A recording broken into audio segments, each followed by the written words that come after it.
Getting better sleep when you're dealing with a severe chronic illness like autoimmune condition is not going to help you to increase your energy levels when you're always tired. I know that people say that if you get 7 to 8 hours of sleep, if you get proper sleep, your severe exhaustion should improve, your energy levels should improve, but that's not usually the case here, right? In this particular case, and I'm going to share with you what you should be looking out for when you're already dealing with an autoimmune disease or maybe even an undiagnosed autoimmune disease. My name is Anindita and I'm a functional medicine certified health coach and practitioner, and I help women with undiagnosed autoimmune diseases reverse their symptoms and ease their pain by tuning into their body's wisdom.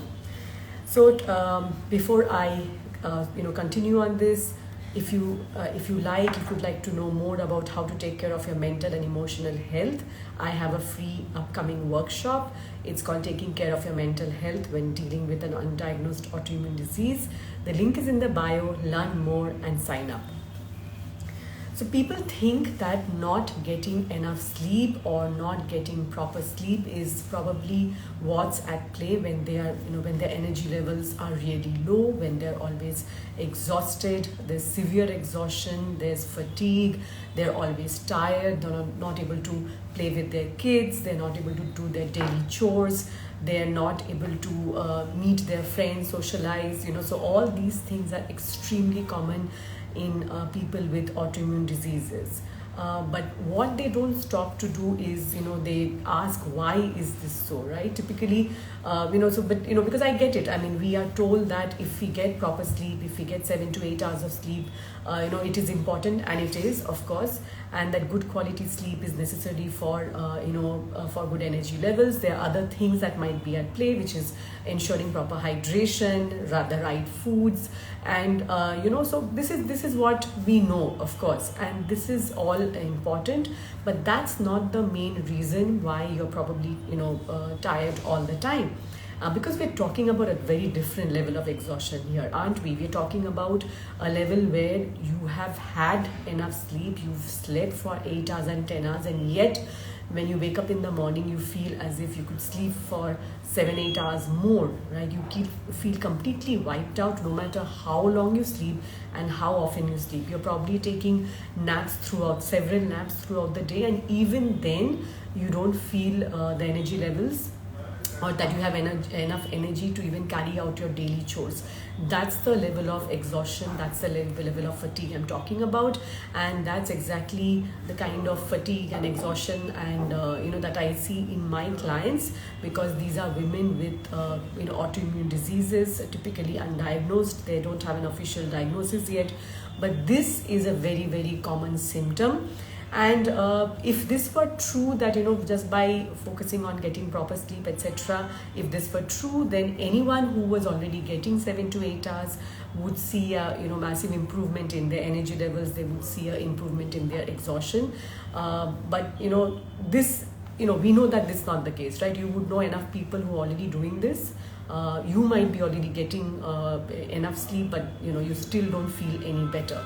So what do you think is going to happen to your health, to your life, if you continue on this path? Like, if you don't change what you're doing right now, because obviously there is something which is missing in this, right? So you could continue to cancel your plans, you could continue to sort of put your life on hold, or you could choose to dig deeper and see what's really going on. Why is it that your this kind of exhaustion is there in spite of all the sleep that you're getting already? If you actually start digging deeper, you will notice that, or you will find that there is usually an element of mitochondrial dysfunction at the root of this level of exhaustion, at the root of this kind of tiredness and fatigue. This is something that is often overlooked or not really known about. And what I mean by mitochondrial dysfunction is, mitochondria is a little organelle or a little organ that is found in each and every cell of your body, apart from red blood cells, but that's not really relevant here.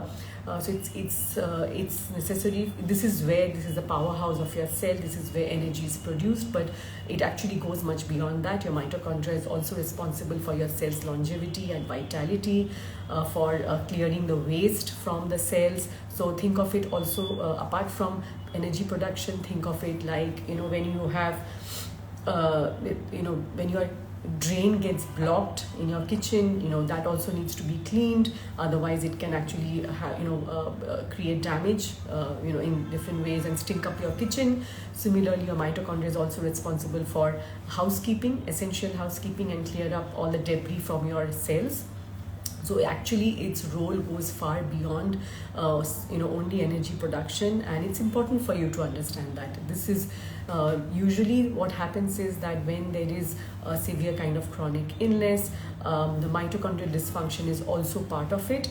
And what happens is that if there is an issue with mitochondrial, if there is an issue at the cellular level, then that leads to an issue at the tissue level, then that leads to an issue at the organ level, then there is organ damage, and that's actually how chronic diseases like autoimmune conditions keep progressing, right? So after enough damage has accumulated, the entire organ actually starts not working properly, and that's actually when we figure out or when we are dealing with many of the symptoms, right?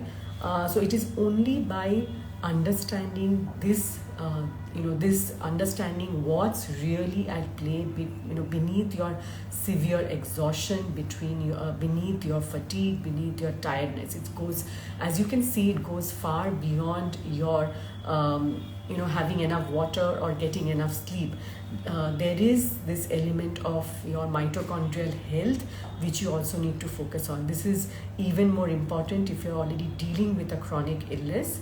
So just getting enough sleep is not really working for you, right? If you're joining me live, then you can drop in your questions. Today I'm talking about why getting enough sleep is not helping you to increase your energy levels. If you're watching it on replay, make sure that you drop in your questions below so that I can in the comments I can answer to that.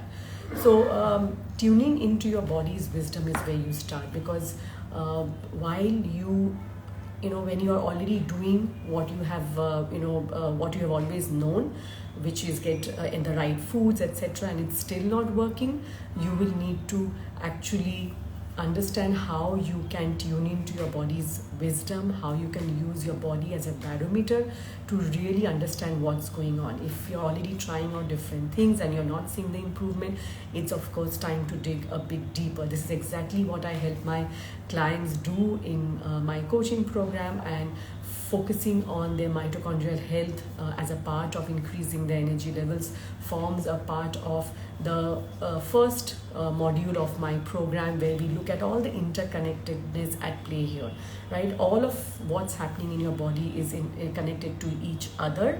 So understanding what are these interconnections is very important, and this is one big area that's I find that is often overlooked or dismissed, and because I know that severe exhaustion and being always tired, chronically tired, is a very different level than what most people can probably relate to, right? And that's the reason I'm talking about it today, that only getting 7 to 8 hours of sleep is really not enough when it comes to this level of exhaustion, this level of tiredness. So I hope that this session will help you to look and dig a bit deeper, will help you to really understand what's going on, because do you really want to keep thinking that your severe exhaustion and your this chronic tiredness would improve simply by changing your sleep patterns?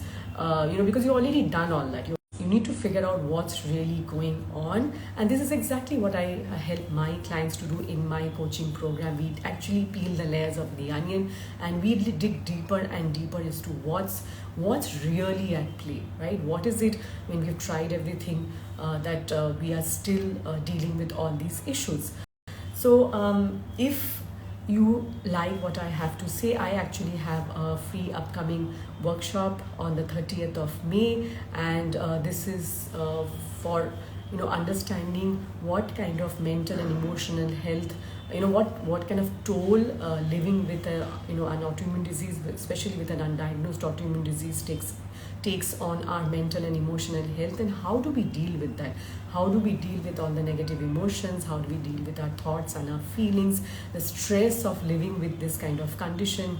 And this workshop will help you to do that. It's a 2-hour workshop on the 30th of May. It's called Taking Care of Your Mental Health When Dealing with an Undiagnosed Autoimmune Disease. The link is in the bio. It's for women with all kinds of, with autoimmune diseases. And check out the link and sign up for this. Thank you so much for joining in.